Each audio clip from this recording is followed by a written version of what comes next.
ఒక చిన్న విషయాన్ని చెప్తాను చూడండి. అప్పుడే పాము కూరల నుండి తీసిన విషయం కంటే అమ్మాయి చూపు, అమ్మాయి నవ్వు ప్రమాదకరమైనవి. అప్పుడే పాము కూరల నుండి తీసిన విషం కంటే ఈరోజు ఎంతోమంది పాములతో కాటేయించుకునే వాళ్ళు ఉన్నారు. ఆల్రెడీ రీల్స్ వస్తూ ఉంటాయి, గమనిస్తాను ఫేస్బుక్లో, ఇన్స్టాగ్రామ్లో, యూట్యూబ్లో.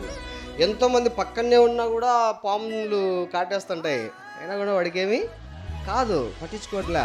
కానీ అదే అమ్మాయి ఒక చూపు తగిలితే, అమ్మాయి ఒక మాట కలిపితే, అమ్మాయి ఒకవేళ మన జీవితంలోకి ఎంటర్ అయితే అంతే పతనం. ప్రేమైన దేవుని వల్ల దీన్ని ఉద్దేశించే ప్రసంగి గారు అన్నీ అనుభవించి అనుభవపూర్వకంగా ఒక మాట చెప్తాడు.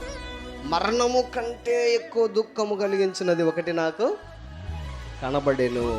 అంటే మరణం కంటే దుఃఖం ఉండేది ఏదైనా ఉంటుంది చెప్పండి? మామూలుగా మనం అనుకుంటాం చివరిగా మరణమే అన్నిటికంటే దుఃఖం కలిగించేది అని మనం అనుకుంటాం.